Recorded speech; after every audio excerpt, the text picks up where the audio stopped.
Arestado ang 11 katao makalihis na ireklamo kan pirang individual dapit sa subuot pagpapabakal nin mga sabon na panlabas sa gilid kan mga tinampo sa Sorsogon City dawa mayong maninigong permit.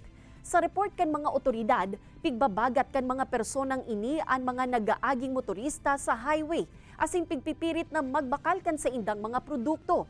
Tulos man na nagresponde ang mga otoridad kung sa inaaktuhan kan mga ini ang nasambitan ng grupo.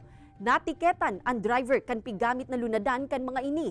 Mantang nakatalaan man ining sunadaning kasong may koneksyon sa panloloko asing pagpapabakal ni mayong kalidad na produkto.